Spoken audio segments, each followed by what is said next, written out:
नमस्कार। हमने पिछले लेक्चर में देखा था लोकतंत्र से संबंधित जो टर्म्स थे उनको समझने की कोशिश की थी, जिसमें लोकतंत्र के प्रकार देखे थे। 2 प्रकार का था, अप्रत्यक्ष लोकतंत्र और प्रत्यक्ष लोकतंत्र। अप्रत्यक्ष लोकतंत्र और प्रत्यक्ष लोकतंत्र में हमने अंतर समझने का प्रयास किया था। अप्रत्यक्ष लोकतंत्र में जनता डायरेक्ट वोट ना करके किसी व्यक्तियों को वोट करती है। वो व्यक्ति जा कर के किसको चुनते हैं? प्रधानमंत्री और मुख्यमंत्री को चुनते हैं। प्रत्यक्ष लोकतंत्र में जब जनता सीधे तौर पर अपने देश के प्रमुख को चुनती है तो उसे प्रत्यक्ष लोकतंत्र कहते हैं। और जो अप्रत्यक्ष लोकतंत्र है 2 प्रकार का होता है, संसदीय और अध्यक्षात्मक। संसदीय को पार्लियामेंट्री डेमोक्रेसी कहते हैं और अध्यक्षात्मक लोकतंत्र को फेडरल डेमोक्रेसी कहते हैं। संसदीय लोकतंत्र भारत ने ब्रिटेन से ग्रहण किया है और अध्यक्षात्मक लोकतंत्र यह अमेरिका की विशेषता है। अध्यक्षात्मक लोकतंत्र में शक्तियों का पृथक्करण होता है। विधायिका, कार्यपालिका तथा न्यायपालिका तीनों अलग होते हैं। और संसदीय लोकतंत्र में भी जो विधायिका से कार्यपालिका का निर्माण होता है, न्यायपालिका विधायिका और कार्यपालिका से अलग होती है। लेकिन जो न्यायपालिका में न्यायाधीश नियुक्त किए जाते हैं, उसमें संसदीय लोकतंत्र में काफ़ी हद तक हस्तक्षेप होता है न्यायाधीशों की नियुक्ति के संबंध में। और अध्यक्षात्मक लोकतंत्र में तीनों अलग अलग होते हैं। विधायिका से कार्यपालिका नहीं बनती है, कार्यपालिका एक अलग संस्था के तौर पर कार्य करती है। संसदीय प्रणाली में नाम मात्र की कार्यपालिका एवं वास्तविक कार्यपालिका में अंतर होता है, जबकि यहाँ पर दोनों एक ही होते हैं, नाम मात्र की कार्यपालिका और वास्तविक कार्यपालिका। संसदीय प्रणाली में वास्तविक कार्यपालिका को कार्यकाल की सुनिश्चितता नहीं होती है, यहाँ कार्यकाल की सुनिश्चितता होती है। संसदीय प्रणाली सामूहिक उत्तरदायित्व के सिद्धांत पर काम करती है।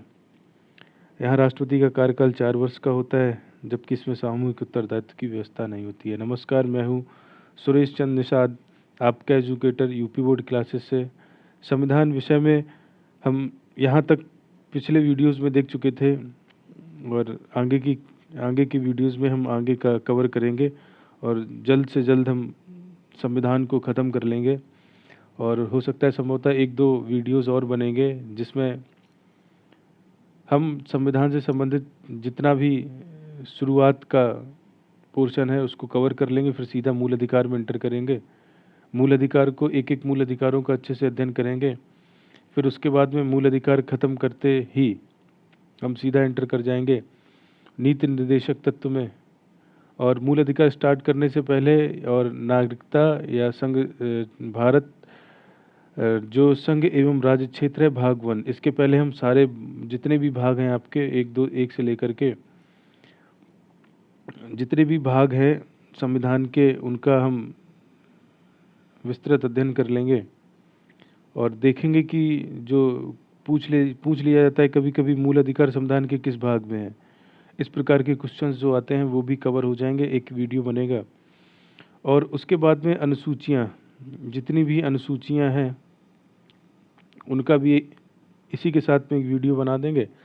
तो एक क्वेश्चन अनुसूची से बन जाता है और एक क्वेश्चन भाग से बन जाता है, क्योंकि सीधा पूछ लेता है कि जैसे मान लीजिए पंचायती राज संविधान की किस अनुसूची में है, ऐसे करके क्वेश्चन पूछ लेता है, या पूछ लेगा किस भाग में है, या फिर पूछ लेगा कि राज्यसभा में जो सीटों का आवंटन है जिसमें 12 लोगों को मनोनीत किया जाता है, तो वो लोग किस भाग के अंतर्गत आते हैं। ठीक है, आगे का वीडियो स्टार्ट करते हैं। संसदीय प्रणाली और अध्यक्षात्मक प्रणाली दोनों के गुण और अवगुण का अध्ययन करेंगे। संसदीय प्रणाली भारत ने ब्रिटेन से ली है। इसमें जो कार्यपालिका है उसका निर्माण विधायिका से होता है, कार्यकाल की सुनिश्चितता नहीं होती संसदीय प्रणाली में, और सामूहिक उत्तरदायित्व के सिद्धांत पर यह कार्य करती है। सबसे पहला इसका काम क्या हो जाएगा? उत्तरदायित्व। संसदीय प्रणाली में क्या उत्तरदायित्व है कि इनका उत्तरदायित्व निर्धारित हो जाता है, किसके प्रति? सदन के प्रति। विधायिका और कार्यपालिका में सामंजस्य होती है। तो ऐसा माना जाता है कि विधायिका से ही कार्यपालिका का निर्माण हो रहा है, तो कानून निर्माण करने की प्रक्रिया में विधायिका इनका सहयोग करती है। तो मतलब सदन चलने में या फिर सदन की कार्रवाइयों में कहीं समस्या नहीं आती है। इनके अवगुणों पर प्रकाश डालते हैं। तो पहला अवगुण है राजनीतिक अस्थायित्व। जब सामूहिक उत्तरदायित्व के सिद्धांत पर कार्य करेंगे, कार्यकाल की सुनिश्चितता नहीं होगी, तो इनको कभी भी अपने पद से इस्तीफा देना पड़ सकता है। तो हो सकता है कि ऐसी सरकारें कभी कभी बन जाएं कि पता चले एक ही महीना काम किए फिर इनको इस्तीफा देना पड़ा। तो फिर ऐसे क्या होगा, कार्यकाल की अनिश्चितता होगी, जो विधायी कार्य होंगे वो पूरे नहीं हो पाएंगे और जो देश की प्रगति है और तरक्की है उस पर इसका असर दिखाई देगा।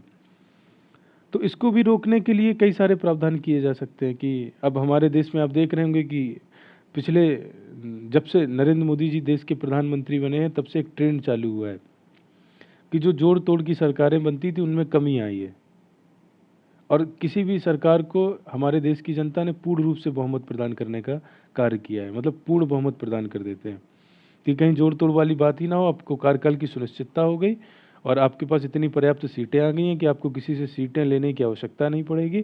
आप सरकार सुकून से 5 साल चला सकते हैं। उत्तर प्रदेश में देखें, उत्तर प्रदेश में भारतीय जनता पार्टी को भी पूरी तरीके से बहुमत मिला था। उसके पहले समाजवादी पार्टी के पास में पूर्ण बहुमत था। उसके पहले बहुजन समाज पार्टी के पास में पूर्ण बहुमत था। योग मंत्रियों का अभाव, हाँ ये कहना थोड़ा सा तर्क सहित है कि जैसे मान लीजिए कि लोकतंत्र में निर्वाचित होने के लिए किसी योग्यता का पैमाना नहीं है, जो सर्वाधिक वोट पाएगा उसको निर्वाचित कर लिया जाता है। अब जो सर्वाधिक वोट पा रहा है वो वोट किस कारण से पा रहा है, अपनी योग्यता पे पा रहा है, तब तो ठीक है। अगर योग्यता पर नहीं पा रहा है या किसी राजनीति, जैसे नरेंद्र मोदी जी चुनाव लड़ते हैं लोकसभा का, तो कई सारे प्रधानमंत्री के जब अपने यहाँ लोकसभा के चुनाव होते हैं तो प्रधानमंत्री के दावेदार नरेंद्र मोदी होते हैं। तो कई सारे नेता ऐसे ही चुनाव जीत जाते हैं क्योंकि वो नरेंद्र मोदी के नाम से ही चुनाव लड़ लेते हैं और चुनाव जीत जाते हैं। तो योग्य जो नेता हैं उनकी संख्या में कमी आ सकती है। अध्यक्षात्मक प्रणाली के गुणों में देखेंगे तो पहला राजनीतिक स्थायित्व होता है, कार्यकाल की सुनिश्चितता होती है, राजनीतिक स्थायित्व होता है। योग मंत्रिपरिषद का निर्माण कर सकते हैं क्योंकि कार्यपालिका विधायिका से नहीं बनेगी। कार्यपालिका में कोई भी पढ़ा लिखा एजुकेटेड व्यक्ति को हम संबंधित क्षेत्र का मंत्री बना देंगे। तो जो मंत्रिपरिषद का निर्माण होगा वो योग्य व्यक्तियों को ढूंढ करके ही बनाएंगे।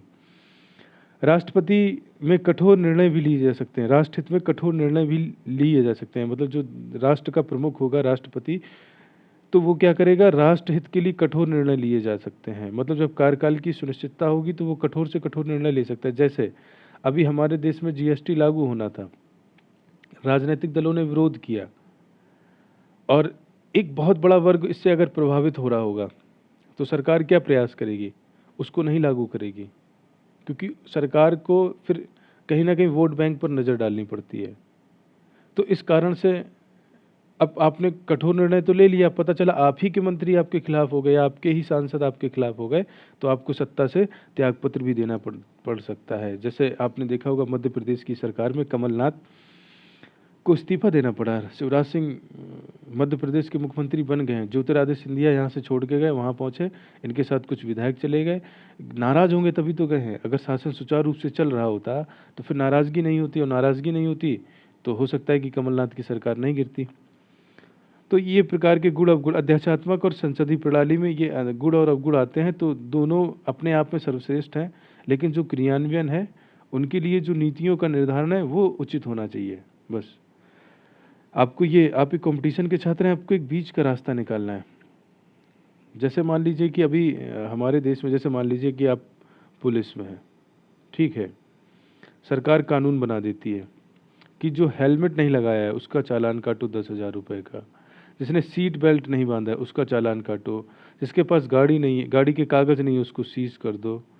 तो आपको एक अधिकारी के तौर पर या आपको एक सरकार के प्रतिनिधि के तौर पर या कानून को पालन कराने के तौर पर आपको बीच का रास्ता निकालना है कि कैसे वो व्यक्ति सीट बेल्ट भी बांधे और कैसे अन्य व्यक्तियों को उस चीज़ से सीख भी मिले, वो भी सीट बेल्ट बांधने लगे। अनुप्रयोगिक तौर पर आप लाठी नहीं चला सकते हैं, आप किसी को ज़बरदस्ती नहीं बोल सकते हैं, आप कानून का सहारा लेकर के लोगों को कानून के दायरे में लाने का प्रयास कर सकते हैं। तो हम कंपटीशन के छात्र हैं, जब भी हमको सरकारी सेवा में जाने का अवसर प्राप्त होगा तो हम सदैव बीच के रास्ते पर कार्य करेंगे, जिस रास्ते से अधिकतम जनसंख्या का कल्याण कैसे हो सके। प्रयास होगा हमारी संपूर्ण जनसंख्या का कल्याण करने का, लेकिन हम अधिकतम जनसंख्या के कल्याण पर फोकस करेंगे। और समाज में अराजक तत्व तो रहते ही हैं। जैसे गवर्नमेंट कहती है कि जुआ खेलना अपराध है, तो क्या लोग जुआ नहीं खेलते हैं? गवर्नमेंट कहती है कि फलानी चीज़ हमने बैन कर दी है, लेकिन फिर भी वो लोग कार्य कर रहे हैं, तो वो होंगे। आपको उनकी संख्या में कमी लानी है, और कमी लाने के बाद में जो अनहित है उसको रोकना है। ठीक है, अब आगे देखते हैं। आगे के क्रम में हम देख रहे थे सत्ता के स्वरूप में। अब इसमें देखिए क्वेश्चन आपसे बन सकता है कि भारत को संसदीय प्रणाली छोड़कर अध्यात्मक प्रणाली अपना लेनी चाहिए। अब आपके दिमाग में एक कॉन्सेप्ट सेट हो गया होगा कि संसदीय प्रणाली के लाभ और हानि क्या हैं, गुण अवगुण क्या हैं, और अध्यात्मक प्रणाली के गुण और अवगुण क्या हैं, और आप किस प्रणाली को अपनाना चाहेंगे, कौन सी प्रणाली आपके लिए उचित है। इसमें आप अपने खुद के विचार अपने सोच समझ के लिखने का एक प्रयास करिएगा। क्यों ये मांग है? सबसे पहले तो हम ये देखेंगे कि ये भाई मांग क्यों चल रही है, कि क्यों लोग कह रहे हैं कि अध्यात्मक प्रणाली अपना लो। हमारा पक्ष क्या है? क्या संसदीय लोकतंत्र को छोड़ने की बात की गई? क्यों संसदीय लोकतंत्र को छोड़ने की बात की गई? जब 1990 के दशक में गठबंधन की राजनीति की शुरुआत हुई, तब देश में राजनीतिक अस्थिरता उत्पन्न हुआ। मतलब 1990 के टाइम से जब क्या हुआ कि हमारे देश में जोड़ तोड़ की सरकारें बनने लगी। पता चला कांग्रेस सरकार पर, कांग्रेस तो है लेकिन उसके साथ में 4 ठो पिलर लगे हुए हैं। हमने तमिलनाडु से भी लिया है, कर्नाटक से भी लिया है, केरल से भी लिया है, उत्तर प्रदेश से भी लिया है, बिहार से भी लिया है, तब जाकर के कांग्रेस सरकार बना रही है। और आपको कोई समर्थन क्यों देगा? फ्री में तो देगा नहीं, मुफ्त में। कुछ मुद्दे होते हैं, उन मुद्दों पर समझौता करके समर्थन दे देते हैं। और कुछ राजनीति में कुछ महत्वाकांक्षी लोग हैं, अपनी उन महत्वाकांक्षाओं की पूर्ति के लिए भी समर्थन कर देते हैं। तो इस प्रकार की समस्या उत्पन्न होने लगी, तो ये बात उठने लगी कि भाई अब संसदीय प्रणाली में कार्यकाल की सुनिश्चितता है नहीं और जोड़ तोड़ की सरकार बन रही है, तो क्यों ना फिर भारत सरकार को संसदीय प्रणाली को छोड़कर अध्यात्मक प्रणाली अपना लेनी चाहिए। कारण नंबर 2, वर्तमान में यह मांग उठाई गई तथा इसके पीछे तर्क दिया गया कि जब हमारे पास योग्य व्यक्ति हैं तो उसे योग्य मंत्रिमंडल के निर्माण की शक्ति देनी चाहिए। अब संसदीय प्रणाली की एक कमी और है, क्योंकि विधायिका से ही कार्यपालिका का निर्माण होगा, और विधायिका में जो व्यक्ति आएगा वो व्यक्ति हो सकता है योग्य ना हो, क्योंकि भारत सरकार ने कहीं पैमाना नहीं लगा रखा है योग्यता का। अब भारत के नागरिक हो और इतनी आयु पूर्ण कर चुके हैं, 25 की आयु पूर्ण कर चुके हैं और वहाँ 30 की आयु पूर्ण कर चुके हैं, तो आप निर्वाचित हो सकते हैं, चुनाव लड़ सकते हैं। आपके खिलाफ कोई आपराधिक मामला नहीं होना चाहिए। बस आपके पास कितनी संपत्ति है, गरीब है अमीर है, कोई फर्क नहीं पड़ता। बस आपको अधिकतम वोट हासिल करने होंगे। 4 कैंडिडेट है, 4 में से आपको उन चारों में से सबसे अधिकतम वोट हासिल करने होंगे। तो आप हो सकता है गुंडे हो, आप हो सकता है बवाली हो सकता है आप बिना पढ़े लिखे हो, तो आप निर्वाचित हो सकते हैं। लेकिन जब आप निर्वाचित हो जाएंगे और सब के के जैसे होंगे, तो फिर जो मंत्रिमंडल का निर्माण होगा, वो मंत्रिमंडल का निर्माण क्या अच्छा हो सकता है? नहीं हो सकता है, क्योंकि हमारे पास कोई ऑप्शन ही नहीं है। ऑप्शन है एक, हम उनको राज्यसभा भेज सकते हैं, विधान परिषद भेज सकते हैं। अगर हमको लगता है किसी व्यक्ति के अंदर योग्यता है तो हम उसको राज्यसभा भेजेंगे, राज्यसभा से भेजने के बाद उसको मंत्री बना देंगे। ये भी तो एक विकल्प है हमारे पास में। तो आइए देखते हैं कि हमारा पक्ष क्या होना चाहिए। और आपको नकारात्मक बातें नहीं करनी है, सकारात्मक बातें करनी है, और वही ना बीच का रास्ता निकालना है, और अधिकतम लाभ वाली बात करनी है आपको। अधिकतम लोगों तक लाभ कैसे पहुँचे। भारत के लिए अध्यात्मक प्रणाली की तुलना में संसदीय प्रणाली अधिक उपयुक्त है, क्योंकि भारत जैसे देश में बड़े पैमाने पर शिक्षा, जातिवाद, संप्रदायवाद, क्षेत्रवाद जैसी समस्याएं पाई जाती हैं। ऐसी संभावना बन सकती है कि कोई निष्कृष्ट व्यक्ति भी राष्ट्रपति के रूप में निर्वाचित हो जाए। ऐसा व्यक्ति अपने कार्यकाल की सुनिश्चितता के कारण भारत के लोकतंत्र को गंभीर क्षति पहुंचा सकता है। सर्वोच्च न्यायालय ने संसदीय लोकतंत्र को संविधान का मूल ढांचा घोषित किया है, जिसे बदलने में तकनीक बाधाएं आएंगी। तो जैसे आपसे क्वेश्चन पूछा जाएगा कि भाई क्यों, अब जैसे सामने वाला तर्क देगा कि भाई लोकतंत्र में संसदीय प्रणाली छोड़ के आप अध्यात्मक प्रणाली अपना लो, फेडरल सिस्टम को फॉलो कर लो। तो आप कहेंगे कि भाई हमारे देश में तो कई सारी समस्याएं हैं, यहाँ जातिवाद है, यहाँ क्षेत्रवाद है, योगी जी गोरखपुर के सांसद होते हैं और गोरखपुर का सांसद यूपी का सीएम बन जाता है, तो वो पूरा फोकस कहाँ पर कर देता है? गोरखपुर पर कर देता है कि कैसे करके गोरखपुर का हम ज़्यादा कल्याण कर सकें। बताइए, गलत कह रहे हैं? हो जाता है ऐसा। उसके केंद्र बिंदु पर चला जाता है सीधा सीधा कि गोरखपुर के सांसद रहे आप। और जब गोरखपुर के आप सांसद रहे थे, एमपी थे गोरखपुर से, और आप बन गए सीएम, तो आपने क्या किया? विकास का केंद्र बिंदु क्या बना दिया? पूरा पूर्वांचल बना दिया। और आधार क्या रखा? कि पूर्वांचल में विकास नहीं हुआ था, पूर्वांचल को हमें विकसित करना है। तो बहुत सारा क्षेत्र जो उत्तर प्रदेश का क्षेत्र है, पश्चिमी है और तुम्हारा बुंदेलखंड है, अवध है, ये तो विकास की धारा से पीछा चला जाएगा जब उसको फंड नहीं मिलेगा, बजट नहीं मिलेगा या योजनाओं का लाभ नहीं मिलेगा। तो ऐसे करके समस्याएं आ सकती हैं। और यही व्यक्ति, अगर मान लो जैसे कोई व्यक्ति है, क्षेत्रवादी व्यक्ति है, उत्तर प्रदेश का व्यक्ति जाकर के केंद्र में राष्ट्रपति का चुनाव जीत जाता है और राष्ट्रपति के पद पर निर्वाचित हो जाता है, तो उसके केंद्र में उत्तर प्रदेश रहेगा। और उसके जब केंद्र में उत्तर प्रदेश रहेगा तो गोवा है, केरल है, कर्नाटक है, दक्षिण भारत की हो सकता है दशा खराब हो जाए, उसको कम बजट मिले, कम फंड मिले, उसकी योजनाओं पर ब्रेक लग जाए, हाईवेज बनने की, निर्माण की गति धीमी हो जाए। जातिवाद है, कोई जातिवादी व्यक्ति जाकर के निर्वाचित हो गया तो वो तो अपनी जाति के ही लोगों को बढ़ावा देगा, फिर उसके केंद्र के बिंदु में उसकी जाति रहेगी। अशिक्षा है हमारे यहाँ पर, हमारे यहाँ लोग शिक्षित नहीं, एजुकेटेड नहीं है। जो वोट देने जाते हैं तो वोट का जाति के नाम पर वोट दे करके चले हैं, का धर्म के नाम पर वोट दे करके चले हैं, का किसी के खिलाफ वोट दे करके चले हैं। ऐसा भी होता है हमारे देश में कि हम फलाने से चिढ़ते हैं तो फलाने को वोट देंगे, जैसा होता आया है।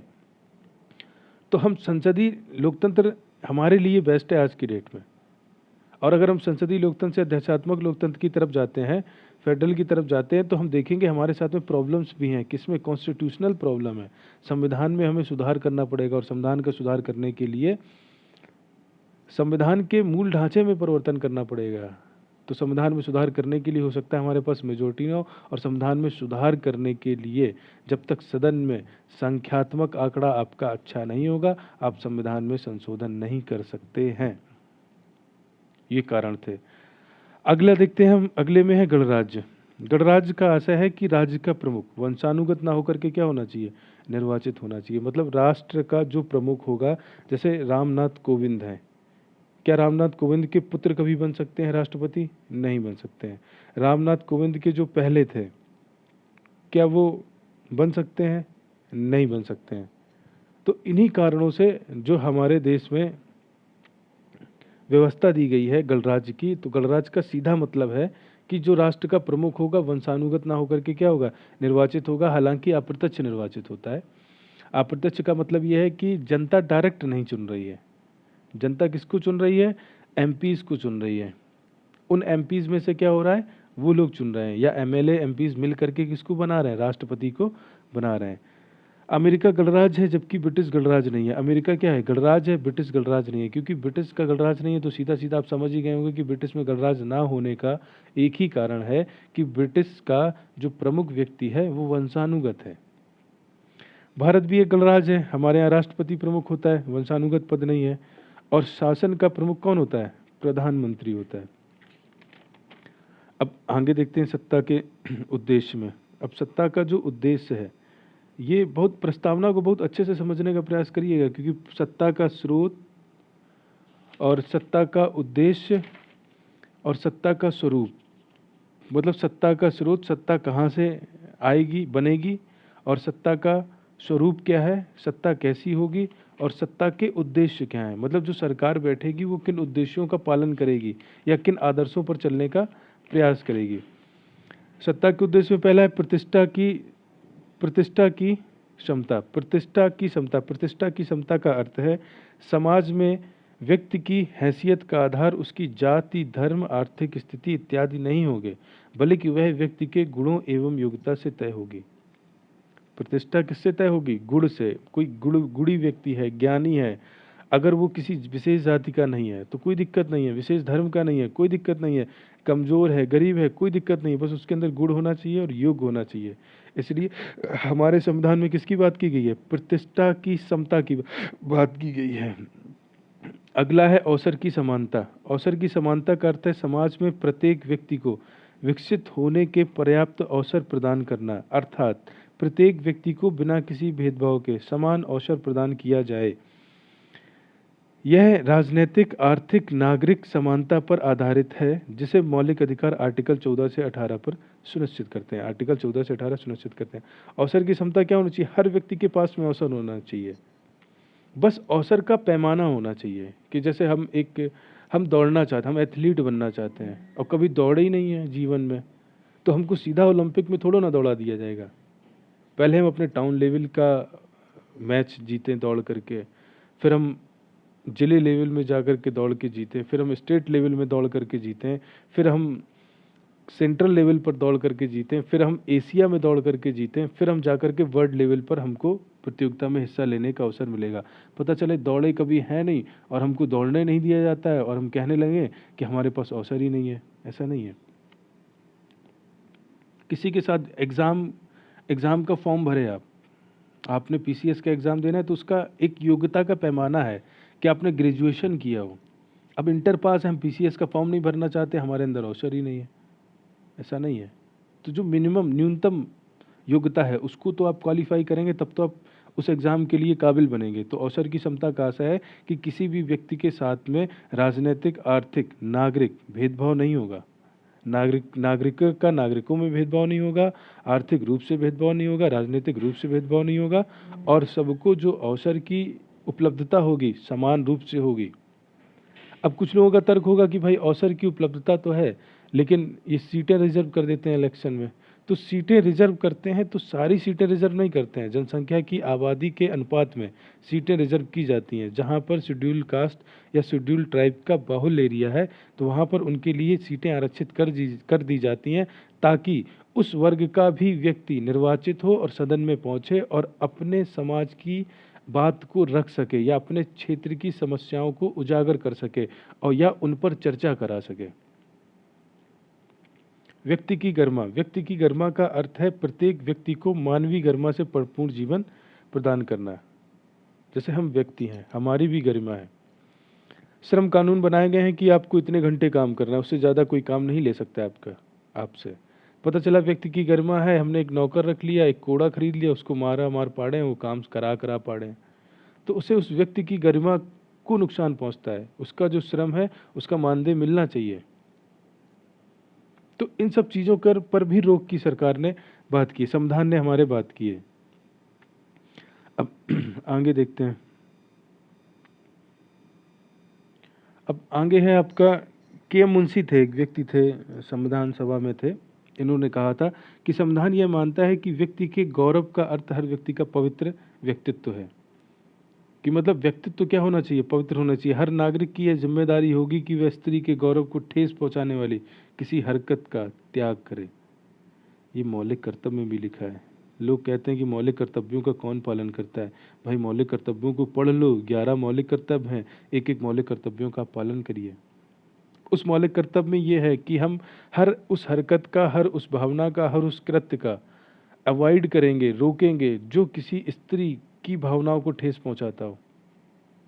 राष्ट्र की एकता एवं अखंडता, सत्ता के उद्देश्य में देख रहे हैं हम राष्ट्र की एकता में अखंडता, जिसमें हम देख चुके हैं प्रतिष्ठा की समता, अवसर की समानता और व्यक्ति की गरिमा। अब देखेंगे राष्ट्र की एकता और अखंडता। राष्ट्र की एकता और अखंडता से क्या तात्पर्य है? कि हमारे द्वारा किए जाने वाला कृत्य, हमारे द्वारा बोली जाने वाली भाषाएं, हमारे द्वारा करी जाने वाली प्रक्रियाएं ऐसी ना हो जिससे हमारा राष्ट्र टूटे या राष्ट्र की एकता पर खतरा उत्पन्न हो, या जो राष्ट्र हमारा एक है ये कमज़ोर पड़ सके। ऐसा अगर कोई कृत्य करते हैं तो उसको हम अवॉइड करने की कोशिश करेंगे, उन कृत्यों को मना करने का, दूर करने का प्रयास करेंगे, क्योंकि हमारे देश की संविधान की प्रस्तावना में लिखित है।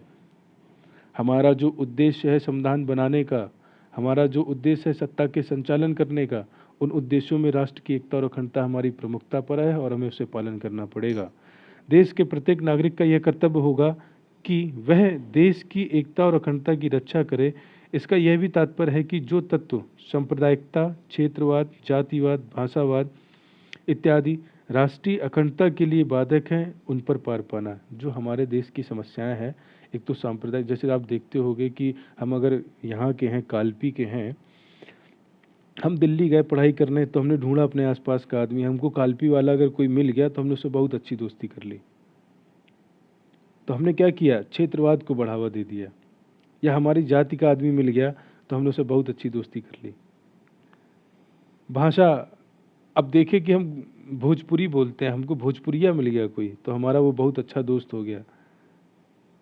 अगर इन कार्यों में जो भी कार्य राष्ट्र की एकता में बाधक हैं तो उन कार्यों को आप अवॉइड करिए, रोकिए, जिससे राष्ट्र की एकता और अखंडता बनी रहे। अगला है न्याय, बहुत इंपॉर्टेंट है न्याय। इसकी प्राप्ति के लिए मौलिक अधिकार एवं नीति निर्देशक सिद्धांतों में कई उपबंध किए गए हैं। पहला क्या है तुम्हारा, सामाजिक न्याय। दूसरा क्या है आपका, आर्थिक न्याय। सामाजिक न्याय, आर्थिक न्याय सामाजिक न्याय, राजनीतिक न्याय और आर्थिक न्याय। प्रत्येक व्यक्ति के साथ जाति, धर्म, लिंग, रंग, जन्म स्थान के आधार पर भेदभाव निषेध होगा, अर्थात समान व्यवहार किया जाएगा। आप अगर अपने संविधान की प्रस्तावना ही समझ जाते हैं तो आप पूरा संविधान समझ सकते हैं। इन्हीं प्रस्तावना में निहित उद्देश्यों की प्राप्ति के लिए संविधान में उपबंध किए गए हैं जो अलग अलग भाग और अनुच्छेद में दिखाई देते हैं। सामाजिक न्याय की बात कर रहे हैं कि किसी भी व्यक्ति के साथ में जाति, धर्म, लिंग, रंग, जन्मस्थान के आधार पर भेदभाव निषेध होगा। हम किसी की जाति के आधार पर उसके साथ भेदभाव नहीं करेंगे, हम किसी के धर्म के आधार पर भेदभाव नहीं करेंगे, हम ऐसा कर रहे हैं। हम लिंग के आधार पर भेदभाव नहीं करेंगे, महिला, पुरुष और ट्रांसजेंडर तीनों में भेदभाव नहीं करेंगे। रंग के आधार पर भेदभाव नहीं करेंगे कि वो काला है मैं गोरा हूँ। जन्मस्थान के आधार पर भेदभाव नहीं करेंगे, तुम पहाड़ी हो और हम मैदानी हैं, इस आधार पर भी भेदभाव नहीं करेंगे। राजनीतिक न्याय प्राप्त होगा, प्रत्येक व्यक्ति को समान नागरिक अधिकार प्राप्त होंगे, चाहे वो राजनीतिक दफ्तरों में प्रवेश की बात हो अथवा अपनी बात सरकार तक पहुंचाने का अधिकार हो। आप सरकार तक अपनी बात पहुंचा सकते हैं, आप किसी भी राजनीतिक दफ्तर में जाकर के अपनी बात रख सकते हैं, किसी भी सरकारी कार्यालय में जाकर के अपनी मांग को रख सकते हैं। ये राजनीतिक अधिकार है। आपको कई सारे अधिकार प्राप्त हुए हैं, उसमें राजनीतिक न्याय भी आपका एक अधिकार है। आर्थिक न्याय, आप व्यापार करना चाहते हैं व्यापार करिए, आप कोई नया कार्य करना चाहते हैं करिए। किसी व्यक्ति के आर्थिक असमानताओं के आधार पर भेदभाव नहीं किया जाएगा। हम गरीब हैं, हमको गाली दो, अमीर है उसकी इज्जत करो, बिल्कुल नहीं। हमारे देश के संविधान की प्रस्तावना कहती है कि आर्थिक न्याय मिलेगा आपको। आर्थिक न्याय का आशय सीधा सीधा है, जो आर्थिक असमानता है उसके आधार पर भेदभाव नहीं कर सकते हैं आप। ये वाला क्वेश्चन बहुत इंपॉर्टेंट है पीटी के लिए। ये क्वेश्चन सीधा सीधा पूछ लिया जाता है कि सामाजिक, आर्थिक और राजनीतिक न्याय के इन तत्वों को 1917 की रूस की क्रांति से लिया गया। क्वेश्चन कई बार पूछा गया है, सामाजिक, आर्थिक और राजनीतिक न्याय कहाँ से लिया गया है? हमने 1917 की रूस की क्रांति से लिया है। क्या क्या लिया है? सामाजिक, आर्थिक और राजनीतिक न्याय कहाँ से लिया हमने? रूस की क्रांति से।